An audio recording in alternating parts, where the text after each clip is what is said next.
दोस्तों, इस कहानी में आप जानने वाले हैं कि एक भूतिया कमरा आखिरकार कैसा होता है और अगर कोई उसे किराए पर ले ले तो उसके साथ क्या क्या हो सकता है।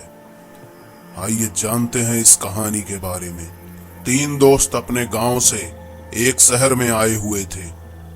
इस शहर में इनको नौकरी करनी थी, लेकिन नौकरी करने के साथ साथ इनको रात में रहने के लिए एक कमरा भी चाहिए था, वो भी किराए पर। इन तीनों दोस्तों ने इस शहर में सबसे पहले एक कमरे की तलाश शुरू कर दी, क्योंकि नौकरी करने से पहले इनके कमरे का इनके पास होना बहुत जरूरी था।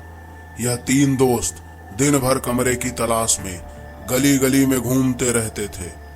कमरा तो इनको बहुत मिल रहा था, लेकिन इन कमरों का किराया काफी महंगा था। इसलिए इन तीनों दोस्तों ने इन कमरों को लेने से मना कर दिया, क्योंकि इनको अपने हिसाब से कमरा लेना था जो सस्ता भी हो और अच्छा भी हो।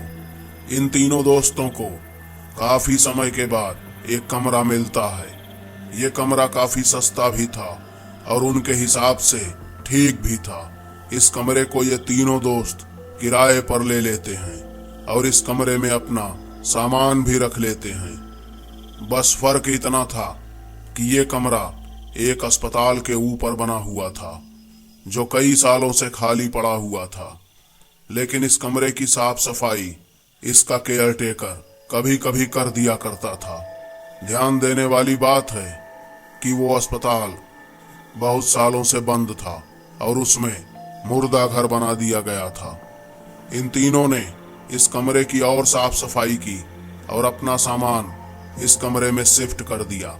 ये तीनों दोस्त इस कमरे में रहने लगते हैं और अपनी नौकरी भी करने लगते हैं। इन तीनों की नौकरी अलग अलग जगह लगी थी, इसलिए ये तीनों सुबह उठकर सबसे पहले खाना बनाते थे और बाद में अपने काम पर निकल जाते थे।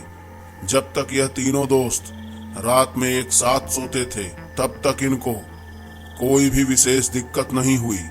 लेकिन एक बार एक दोस्त की ड्यूटी रात में लग गई और एक की दिन में। दिन वाला ड्यूटी करके अपने कमरे पर आ गया और रात वाला अपनी ड्यूटी करने के लिए शाम को ही निकल गया। इसके साथ ही तीसरा दोस्त भी किसी काम से वो भी निकल गया। इस कमरे में उस समय रहने के लिए मात्र एक ही बंदा रह गया था, लेकिन कुछ समय के बाद उसका दूसरा दोस्त वापस आ जाता है। अब उस कमरे में मात्र दो लोग ही थे जो रह गए थे। ये दोस्त रात में अपने कमरे में आराम से सो जाते हैं, लेकिन जैसे रात के 12 बजते हैं वैसे ही उन्हें पायल के बजने की आवाज सुनाई देने लगती है। उनमें से एक इन पायल की आवाज को सुनकर उठ जाता है और उस पायल की आवाज का पीछा करने लगता है। उसे आवाज तो सुनाई दे रही थी, पर उसे ये पता नहीं चल पा रहा था कि आखिरकार ये आवाज आ कहां से रही है। उसे लगा कि शायद ये आवाज कहीं और से आ रही होगी और वह चुपचाप अपने बिस्तर पर आकर लेट जाता है और दोबारा सोने की कोशिश करता है, लेकिन नींद कहां उसे आ रही थी। कुछ देर ही बीता था कि फिर से एक लड़की की रोने की आवाज उसे सुनाई देती है और वह उठकर फिर से बाहर की तरफ देखने लगता है, लेकिन इस बार भी उसे कुछ नजर नहीं आता है और वो वापस कमरे में आ जाता है, दरवाजा बंद करता है और ये सोचता है कि इस जगह पर कुछ न कुछ तो गड़बड़ जरूर है, और वह पूरी तरीके से डर जाता है और अपने कमरे को ढंग से बंद कर लेता है। थोड़ी देर के बाद ही उसके दरवाजे पर जैसे कोई बाहर खड़ा हो और बार बार दरवाजे को नॉक कर रहा हो। इस बार वो दरवाजा नहीं खोलता है और बिस्तर में ही मुंह दबाकर पड़ा रहता है। आवाजें आना धीरे धीरे बंद हो जाती हैं, लेकिन ये क्या, कुछ देर बाद दरवाजा दोबारा खटखटाने की आवाज आने लगती है। अब की बार वो हिम्मत करके उठता है और तेजी के साथ दरवाजा को खोलता है, लेकिन जब बाहर देखता है तो उसे फिर से कोई नजर नहीं आता है।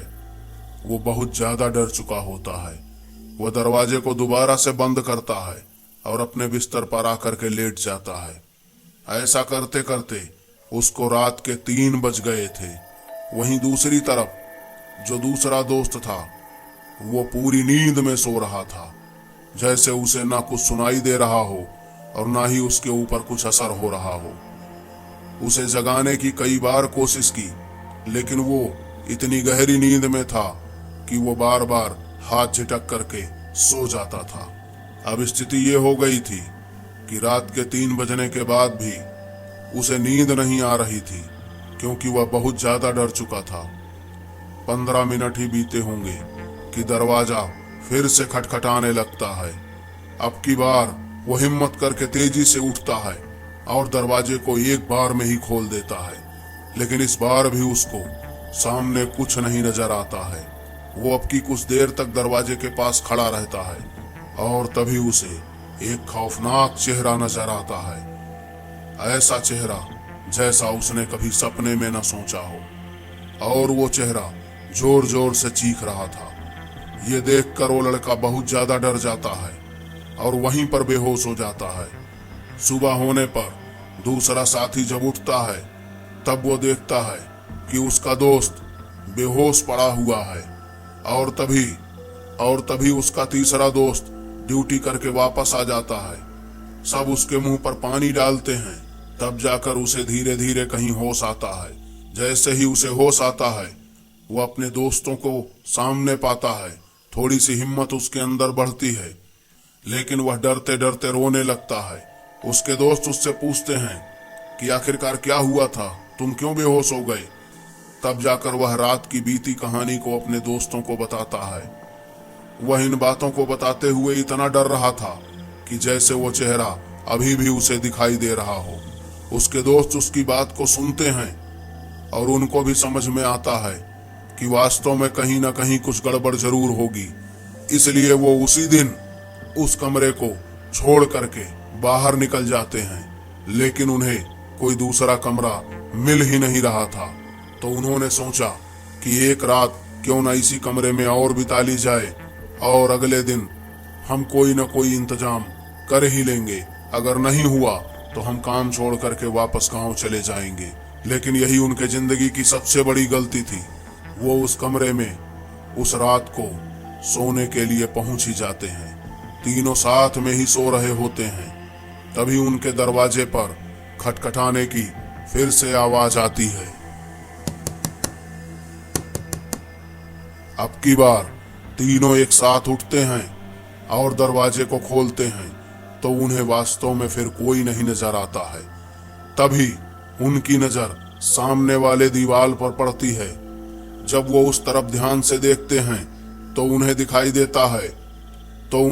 देता है कि सामने वाली दीवार के बगल में जो रास्ता गया है उससे सटा हुआ एक दरवाजा भी लगा हुआ है।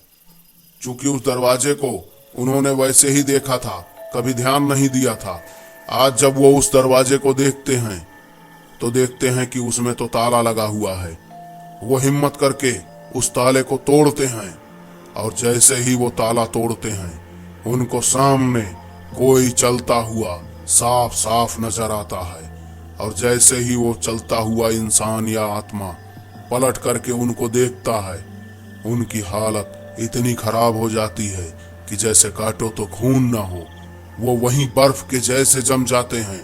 उनके शरीर में बहता हुआ खून भी एकदम से ठंडा हो चुका था, क्योंकि सामने कोई इंसान नहीं बल्कि एक प्रेतात्मा थी जो धीरे धीरे उनके तरफ बढ़ रही थी। किसी तरह तीनों अपने आप को संभालते हैं और आओ देखते हैं न ताओ, वो उसी समय अपना सारा सामान छोड़ करके उस घर से भाग निकल जाते हैं। और अगले दिन सुबह तक वो रेलवे स्टेशन पर बैठे रहते हैं, और सुबह वो तीन के तीनों अपने अपने गांव निकल जाते हैं। और इतना डर चुके थे कि वो लौट करके दोबारा आए ही नहीं। तो दोस्तों, ये थी आज की कहानी। आपको कैसी लगी हमें कमेंट में जरूर बताइएगा। वीडियो अच्छा लगे तो लाइक कीजिएगा, शेयर कीजिएगा। चैनल को सब्सक्राइब नहीं किया है तो सब्सक्राइब कीजिए द हॉन्टेड अर्थ इंडिया को, और बगल में बने बेल आइकन को दबाना बिल्कुल भी न भूलें, जिससे कि हमारे आने वाले वीडियोस के नोटिफिकेशन आपको सबसे पहले मिलते रहें। दोस्तों, तब तक के लिए स्वस्थ रहें, खुश रहें। Thank you.